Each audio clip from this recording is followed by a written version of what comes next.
Before we get started, I just have a couple quick announcements.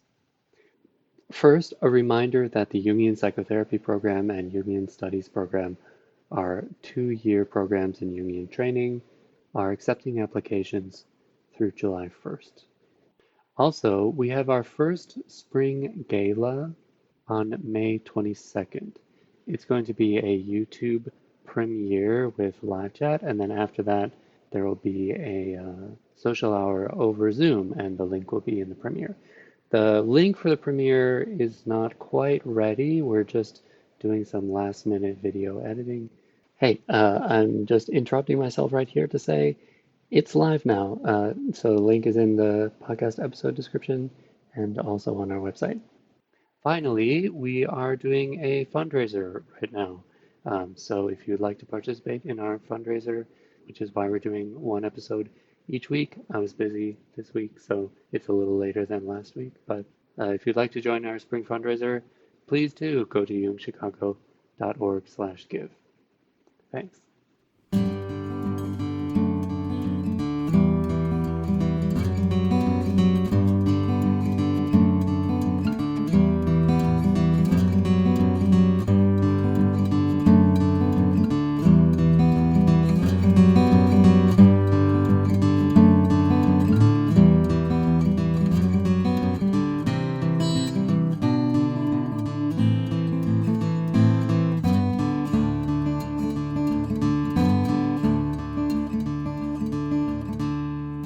Welcome to the Jungian Anthology podcast from the C.G. Jung Institute of Chicago. The Dark Mother and Healing Primal Wounds. Interview with Patricia Vesey-McGrew. In this episode, Patricia Martin interviews Patricia Vesey-McGrew, MA, NCPsyA, diplomate Jungian analyst in private practice in Cambridge and Rockport, Massachusetts. She is a supervising and training analyst at the C.G. Jung Institute of Boston, where she is the past president and faculty member. Additionally, she is the deputy editor, U.S., for the Journal of Analytical Psychology, a member of the International Association for Analytical Psychology, a member of the Council on Accreditation of ABAP, and a past member of the NAAP Board of Directors. She has presented papers and workshops internationally on such topics as the dead mother and the power of dreams. She is author of Getting on Top of Thought and Behavior Patterns in Jungian Psychoanalysis, Volume 3. Patricia Martin is a noted cultural analyst, consultant, author of 3 books on cultural trends, and a graduate of the Institute's 2-year Jungian Studies program. For full bio, just check the episode notes. Before we get to the interview, I just want to read another submission from a listener. Eva from Australia says, I entered therapy in my mid-30s following a relationship and career crisis. By chance, I found a psychoanalytic therapist who was Jungian in orientation. I'm now in my 40s and transitioning through midlife and a career change, which includes training as a psychotherapist. Jungian psychology has been central to my understanding of self and others. I particularly enjoy listening over reading, and I learned so much from your podcast conversations. Participating in a virtual Jungian community helps me maintain my center, and it expands my inner experience. This is especially valuable as I transition towards a more truthful and honest way of being in the world. When I feel alone, I can more easily lose my sense of direction. If you'd like us to know who you are, click the link in the show notes, and I'll read your submission on the podcast. You can support this free podcast by making a donation, becoming a member of the Institute, or making a purchase in our online store. Your support enables us to provide free and low-cost educational resources to all. There's also a link in the episode description to a lecture Patricia Vesey-McGrew gave in 2014 called Passion, Obsession, Depression, Images of the Dark Mother. And it's really great, so if you like this interview, please go check that out. Thanks. In honor of Mother's Day, I recorded this interview with Patricia Vesey-McGrew, who talks about the archetypes of the Death Mother and the Dark Mother. It may seem like a shadowy topic for a Mother's Day podcast, but as my guest reveals, mothers often get a bad rap for having to overcome hardship and the forces of fate to to raise their children. In the case of the dark mother and the death mother, Patricia helps us understand the difference between these two feminine archetypes and how they seep into our unconscious. I learned a great deal from listening to Patricia Vesey-McGrew, and I know you will too. Here she is. Welcome to Jungian Anthology. This is Patricia Martin. I'm a researcher, author, and professional affiliate of the C.G. Jung Institute of Chicago. Today, I'm talking with Patricia Vesey-McGrew. Patricia is a Jungian psychoanalyst in private practice in Cambridge, Massachusetts. She is a faculty member and training analyst at the C.G. Jung Institute of Boston, where she is also a past president. Patricia is on the editorial board of the Journal of Analytical Psychology, and she presents papers and workshops around the world on the topics we're going to explore today with her, namely the archetype of the dark mother and its power to affect people. Welcome, Patricia. It's just such a pleasure to have you with us. Oh, thank you so much, Patricia, for inviting me. I'm honored to be here. And well, as we've spoken about, this is a very important topic for me. It's a passion for me. Well, I can tell that. I've read some of your work and I've listened to some of your recorded lectures, and you've talked about the archetype of the dark mother, and I'm just to kind of headline this. What kind of mother is she? Well, I speak about two aspects. I speak about the objective dark mothers in the world, and I speak about the archetypal and complex dark mothers, the internal mothers, the complexes that we have in our psyche. So this is the way I like to look at things. So I like to look at things from a developmental aspect and an archetypal aspect. So first of all, I'd like to talk about the objective dark mothers, where the images come from. And the first image for me, the place where I got started on this journey is the dead mother. And the dead mother is an image and a reality in the waking world, so to speak. She's an archetypal, complex image in the psyche. And she also is a reality in the life of, unfortunately, many people. The dead mother comes from an idea of Andre Green. He's a psychoanalyst, and he wrote about the dead mother. And he started the journey for me, and I'm grateful to him. So what happens, I'll give you an example of what happens to a woman who's had a child, connects with the child, loves the child, is engaged with the child, and then some tragedy occurs in that woman's life. Now, one example that I know that's very significant, a woman, my grandmother, was taking her children across the street. She had her new baby with her and one small toddler and a 5-year-old daughter. They were crossing the street. She was holding the hands of the 5-year-old daughter. The infant was in the crock of her arm, and a car came by. She had to let the 5-year-old daughter go because the car whipped the child away from her. In an instant, that child was dead. What happened to my grandmother is that she went into a great depression. And because of that, there was no love, no connection, no empathy, no understanding for the young children that were left behind. It was an emptiness for them, a great, great loss. And that's the image of the dark mother. Now, it doesn't often happen that dramatically. What can frequently happen is a woman gives birth to a child, and then maybe 3 months later, maybe 4 months later, goes into a severe postpartum depression. So severe, maybe, that she has to be hospitalized and might be away from her child for 4 weeks, 6 weeks, 2 months. When she returns, the connection is often not there. She has a hard time giving the love and the compassion and the attachment to this child.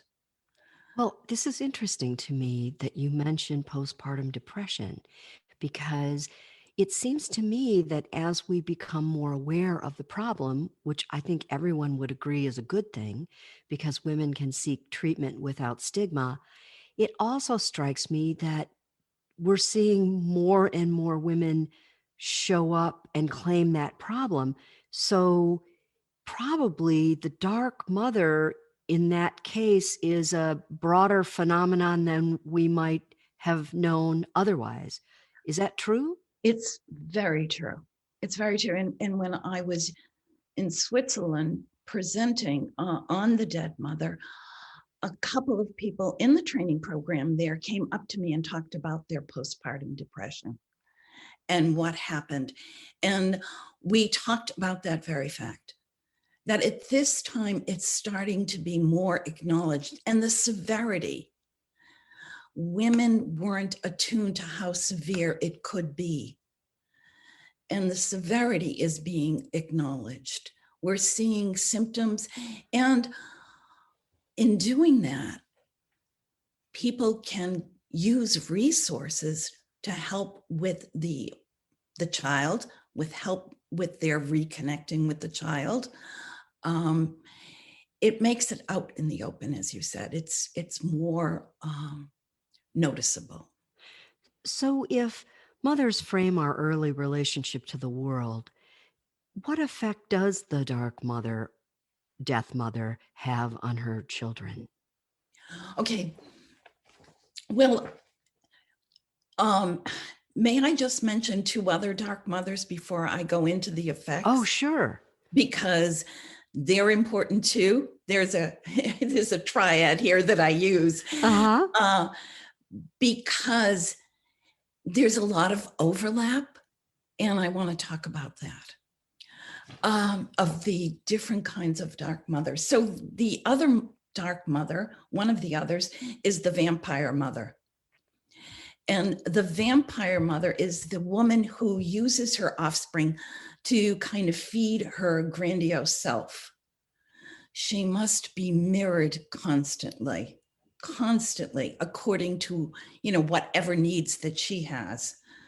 Her children are there to validate her perception of herself in the world. That's their function.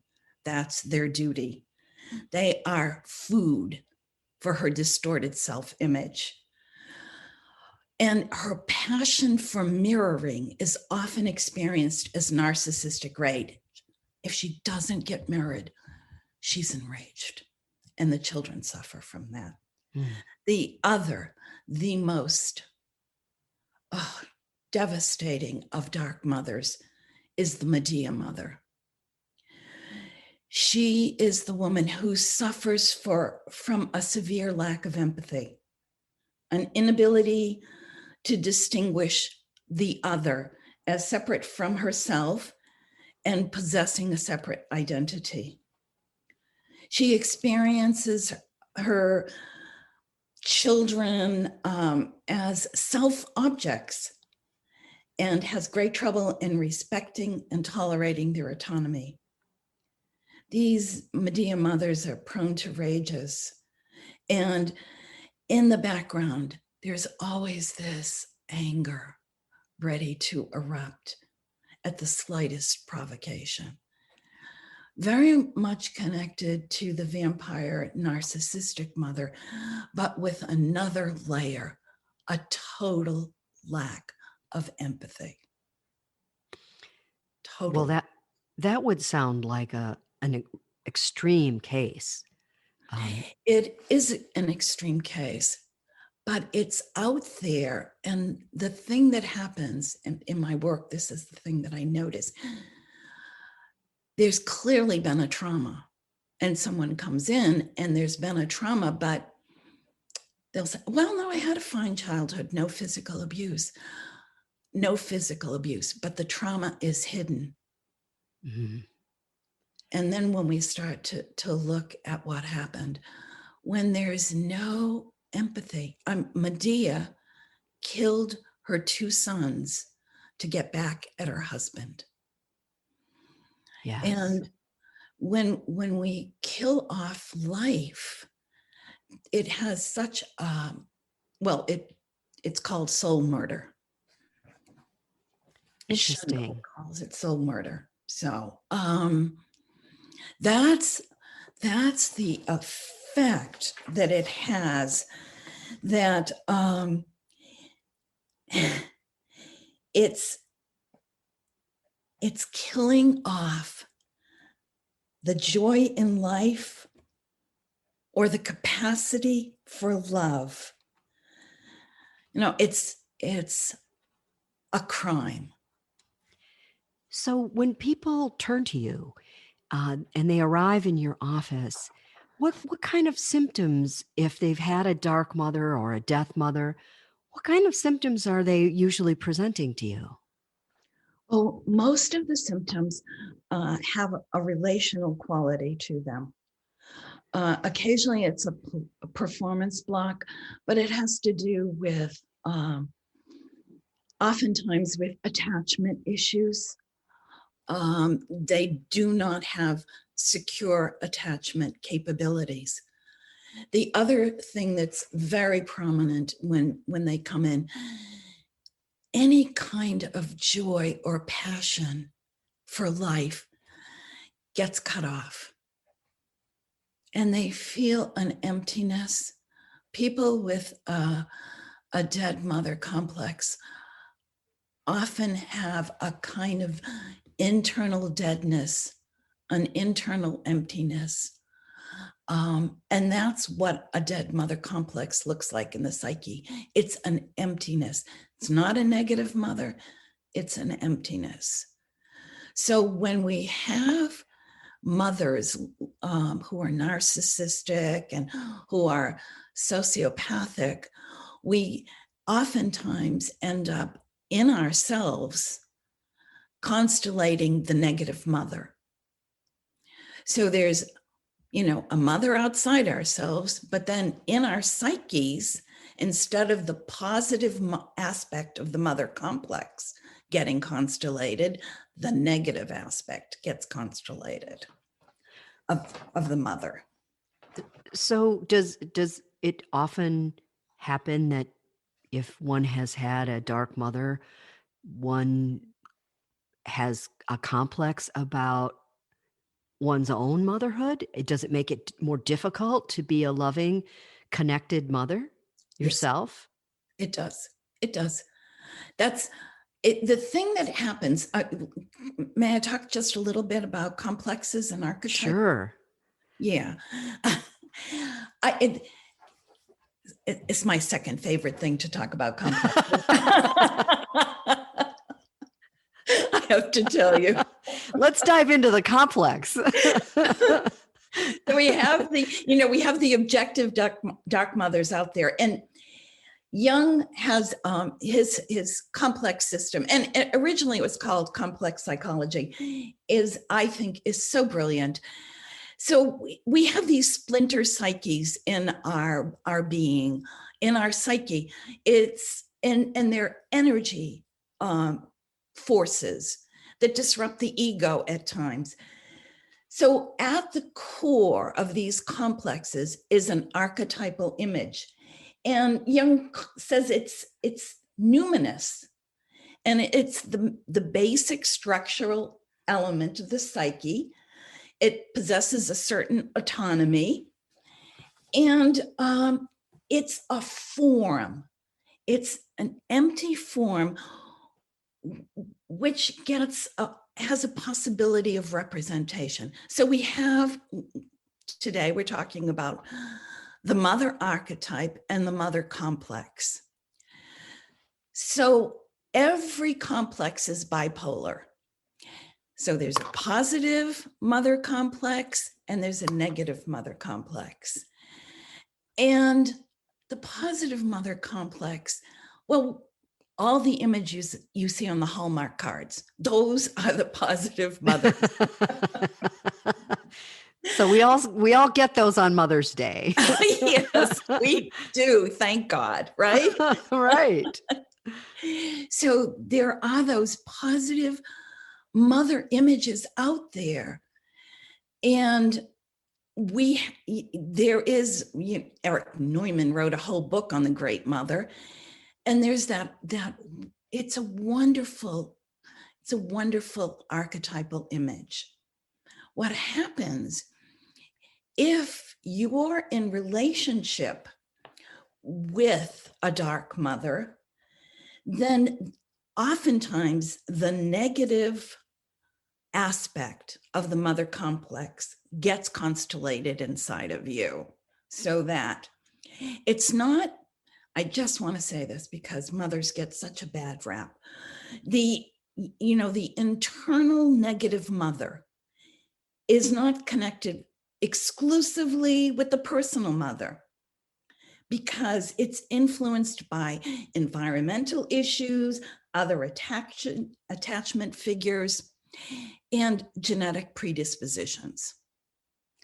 And there's been a lot of research on this. So it's not just about the mother.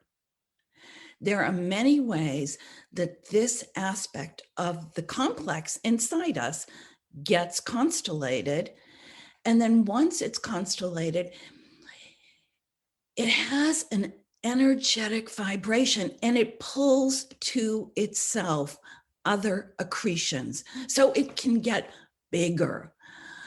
For example, you've had some negative experiences with your personal mother. You go to school and your third grade teacher, oh my goodness, she's cold, heartless, doesn't understand that you have a learning disability. That adds to the complex. That gets absorbed and is another energy part of the complex. So you can see as that goes along, the complex can stay in the negative realm. What happens when someone has a predominant negative aspect to the mother complex, they have a great deal of problems with intimacy. That's the major problem. They defend against almost every form of intimacy. There's a lot of fear, shame, rage, contempt. The emotional needs are oftentimes pushed away, and it's an inner tyranny. And unfortunately, what happens is that people with that kind of a psychic configuration, they often feel isolated.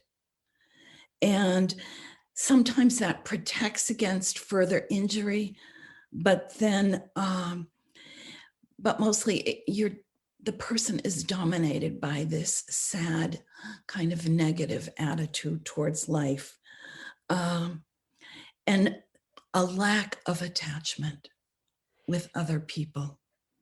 So I'm guessing that the real life problems that a person might accrue from being the child of a dark mother is you probably have a pretty high divorce rate.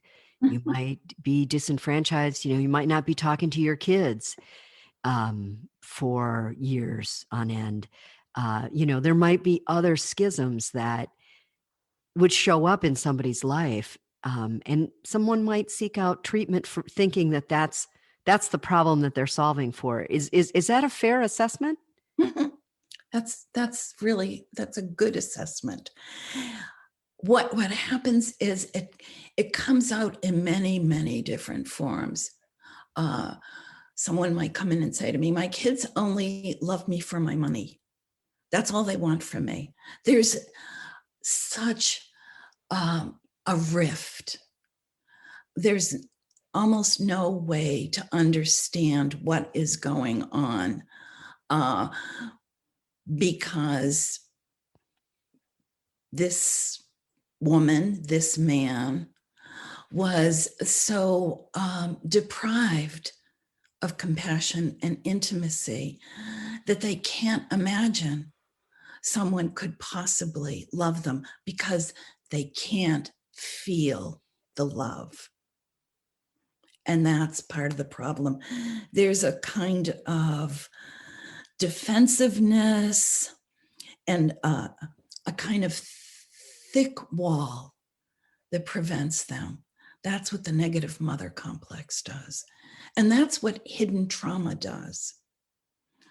You know, trauma that happens early life when it's not from physical assault, but it's from the unavailability of parents, teachers, whoever in their life, who's ever responsible for the child, the unavailability of those people to comfort and help the child with self-regulation, to help the child with fear, to help the child understand the emotions, to be there for the child. And we think, oh, that doesn't happen. That happens so many times in so many little ways that we don't even notice. This researcher in Boston, Ed Tronick, did what is called a still face experiment. And it's painful. When I show it, or when I'm giving a talk, people just cringe. A little baby is very connected with the mother. The mother comes in and a lot of gooing and guying and, wonderful response from the baby. Then the mother is told to come in and not react to the baby. So she sits there with a still face, and the baby goes through such trauma, gets restless, doesn't know what to do, starts drooling, turns her head away, and then eventually starts crying just from the lack of response. So it sounds like as this manifests in adulthood, people sound as if I'm hearing from you, a general lack of resilience. If you're fear-based, if the glass is half empty, if you're prone to feeling as if you can't really connect with other human beings in the world, and you're feeling that emptiness and isolation, you have to be very fragile. Well, there are degrees. Oh, I mean, tell me. There. Obviously, I'm over here taking notes. It's not an either or situation, and people do develop resilience, and they do make many, many attempts at attachment. And the reason that brings them in often is because they're not getting what they believe is possible. And yes, there is a certain fragility, but oftentimes you don't see it because there's been a wall built. So there's a kind of defense against being re-injured. And you might see some of these people doing great things in the world, but feeling emotionally isolated. Is there an example of someone that you treated, and names unmentioned, of course, but do you have an example of how you approached the client? Well, yeah, I do. I'm thinking of someone whom I have her permission.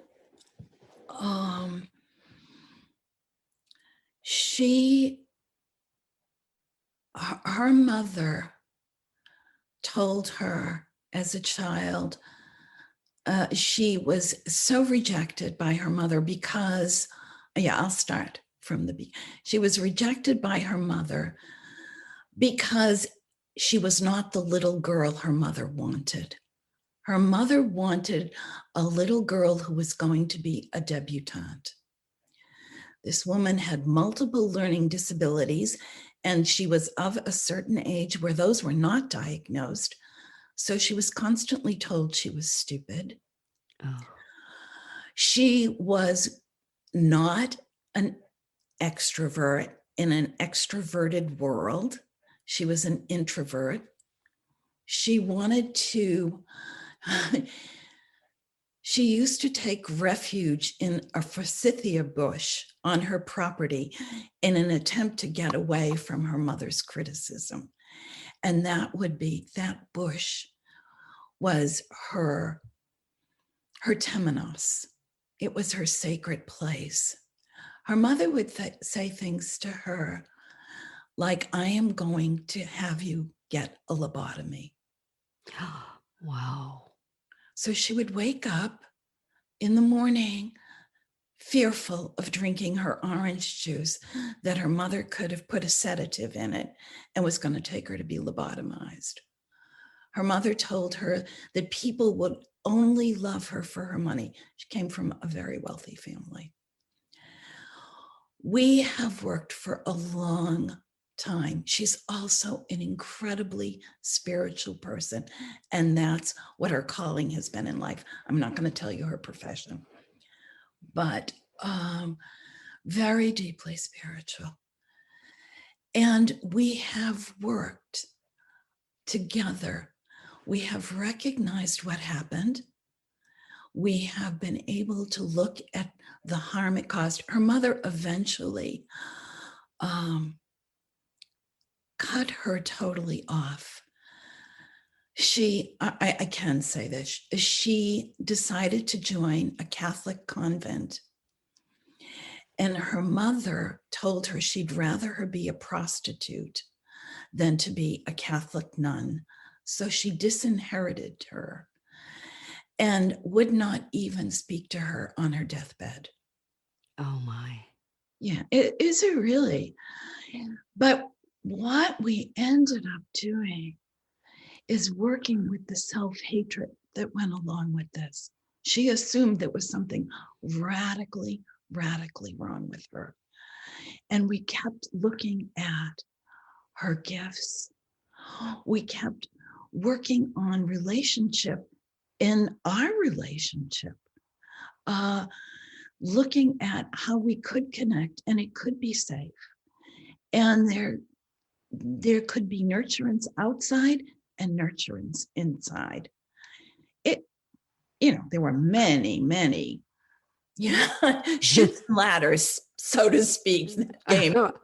And I'm guessing years. I'm guessing this was not a 6-week. Years, right? Many years. But, she blossomed, just blossomed, and has now really, really wonderful relationships with her children, which she didn't. She came in because she didn't have wonderful relationships with her children. And everything in her life is a bit different because she sees herself as lovable, not because of anything she possesses, but she sees herself as lovable. And that happens. Well, first of all, what a great story that is. And it's inspiring to know that, depth psychology can do something really extraordinary for people, that peeling away of darkness so that aliveness can shine in someone. I'm wondering if there is a life stage or a situation that tends to trigger adult children of dark mothers to seek out treatment. Well, I don't see it as a life stage because I have had people come in at all ages, from teenagers. A 18-year-old I saw when I was in Chicago came in, and after about 3 sessions, he said to me, I loved this. I'll never forget it. I want to tell you about my mother. She's Darth Vader. You know who Darth Vader is.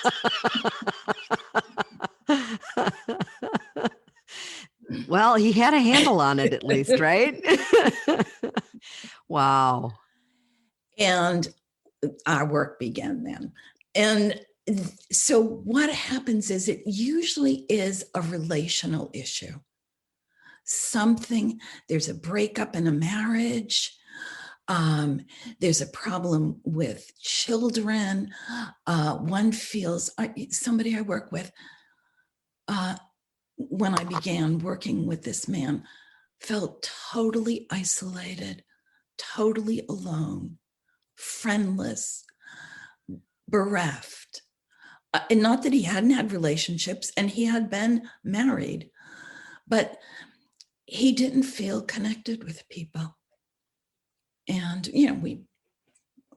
there's a whole story. He had a dead mother, and it was really, it's usually what brings people in. Sometimes it's about, I can't find my path in life. And that might be a different issue. But usually when it's a dark mother, it's a relational issue. So can grandparents make a difference in a child's life? So for instance, if the mother is observed to be depressed and not attaching to the children, can a grandparent play a role? Absolutely. Absolutely. Especially when there is this great depression or sometimes addiction with a mother, and the grandparents can come in and form a secure attachment with the child so that the child has, and actually, I have seen people where it's the grandparents that have helped them to survive and thrive and blossom in some ways. But it's about the grandparents making a decision, seeing and wanting to help the child the best they can. And the child doesn't need a lot. It needs to know someone is there who sees them, who gets them, who understands, who has compassion, who loves them. That's what they need. So I ask everyone this question. You are a trained Jungian analyst, and the training for that is intense and long. And I just wonder, how did you find your way to Carl Jung's work and seek training in his theories? Well, right now, it's a particularly tender story for me. When I was 19 years old, my husband, who I've been married to now for, I'm not going to tell, over 50 years anyway. So congratulations. He and another man and I all worked at the same hospital, and we became, the three of us were like fast buddies. And this other man became our closest friend. And he bought me a copy of The Undiscovered Self. So I'm 19, I get this book. He told me all about Jung. He had the collected works, and he introduced me. He encouraged me to consider training to be an analyst. He was my gateway into Jung, and he died. He died 7 months ago, and it was a loss, but he left me such a legacy. He really did. It's wonderful. whenever I do these presentations, he would do all my slides for me. And I'd always say, I want to thank Paul for the slide. Wow. So he sort of was your shepherd. He was. That's a good story. Yeah. Listen, Patricia, it has been an enormous honor to interview you. You've studied this topic for years and worked with patients and probably changed their lives. So I want to ask you, is there anything that you wished I would have asked you or wanted to say just before we wrap up? The only thing I want to say for everyone who feels that there's no hope, I want to say there is hope. There is hope that this negative mother, internalized negative mother, there's hope to have that changed, to find the aliveness in life and the joy. It's there. It's there. And sometimes it doesn't happen in analysis. It can happen in a very deep friendship, that this positive mother can be constellated in the psyche and nurture the person. So that's what keeps me going. Thank you, Patricia. It's been a wonderful interview. And I look forward to our paths crossing again out there in the world once the pandemic is over. Thank you very much. Well, thank you, Patricia. Oh, it was delightful for me. Thank you so much. You're welcome.